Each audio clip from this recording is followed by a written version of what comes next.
The proposed merger between Nexstar Media Group and Tegna could dramatically alter the landscape of Connecticut's TV news, according to industry experts. This deal, worth a staggering $6.2 billion, is set to create a broadcasting behemoth with access to 80% of U.S. TV households.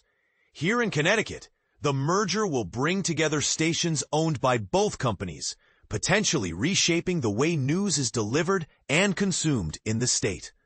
On Tuesday, Texas-based Nexstar Media Group announced its plans to acquire Tegna, a move that will consolidate ownership of several key Connecticut stations. Currently, Nexstar owns WTNH and WCTX in New Haven, while Tegna operates Fox 61, WTIC, and WCCT in Hartford. This consolidation follows a previous transaction in 2019, when Nexstar initially acquired the Hartford-based stations from Tribune Broadcasting, but was required to sell them to Tegna to comply with federal ownership regulations. But here's where it gets controversial. Broadcast media experts are divided on the potential impacts of this merger. On one hand, the deal is driven by the desire to capture a larger slice of the advertising pie.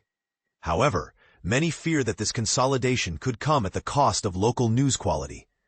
"I don't believe the editorial product will improve," said Rich Hanley, a professor emeritus of journalism at Quinnipiac University. "The primary goal is to achieve economies of scale while maintaining distinct brand identities. By merging two advertising revenue streams, they aim to create a more robust financial foundation." Hanley predicts that Nexstar is unlikely to invest in additional reporters or producers for the Connecticut stations.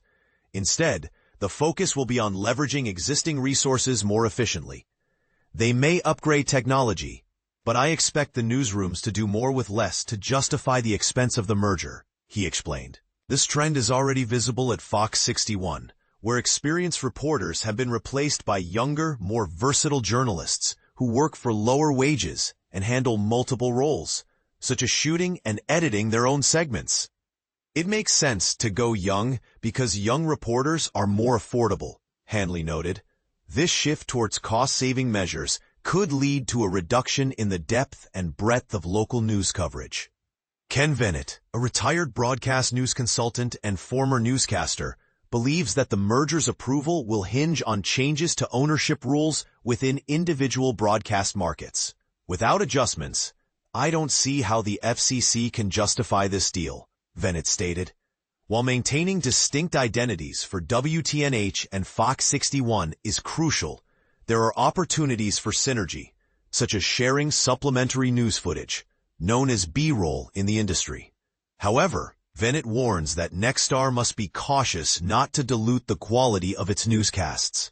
"I'm already noticing the same stories appearing more frequently in different newscasts.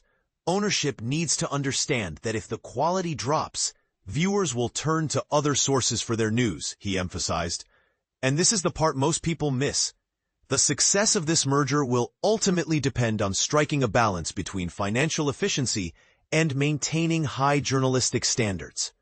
As the deal moves forward, it will be crucial for Nexstar to demonstrate that it can deliver value to advertisers without compromising the integrity of local news.